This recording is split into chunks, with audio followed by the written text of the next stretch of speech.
how do we use our body on the forehand topspin with the arm swing now that we've learned what to do with the hand and the arm and what not to do? Well, you want to end up with something not like this, right? Because that's not very effective. You want to end up with something like this, right? So how do we do it? Well, it goes together at the same time as the topspin. It drives 80% of what the shot is. It drives the control of the shot, because think about this, right? Like, the body is most of the body, right? This is just a portion of it. However, it is the thing holding the racket. So in one sense, doing the correct hand motion is super important. Otherwise, you're simply not going to spin the ball. In another sense, once you've already learned how to spin the ball, using the body is going to be responsible for power, stability, control, and also just being able to get into extra positions that you wouldn't if you didn't use your body.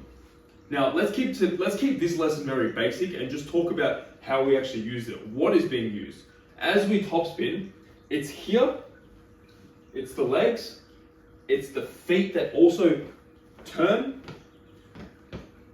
all at the same time. Now, before you go, oh man, this is so complicated, it's not really, because the one biggest cue that, I still remember this, I still talk to this coach today, Brett Clark, who helps me. The biggest and best cue I got for this was, start with your weight on your right leg as you see a forehand. Obviously, making sure we're doing this correctly as well. But body-wise, make sure we're starting with our legs here. Weight on your right leg as you play a forehand.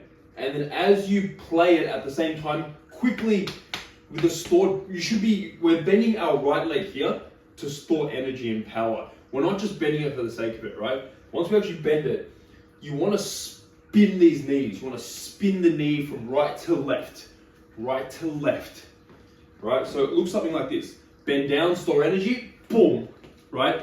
Even on a ball that your opponent plays with no backspin, you still need your shot from, imagine there's a net and there's a table in front of me. You need the ball from here to go from my racket to travel forward, up and over a net. So that's why it should, and it does look something like this.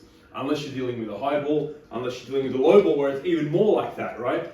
But on an average high ball at just above net height, there's distance from my bat to the table and to the other side of the table. It needs to go forward, up and over. Therefore, it's like this. It's normal that a normal forehand topspin is like this.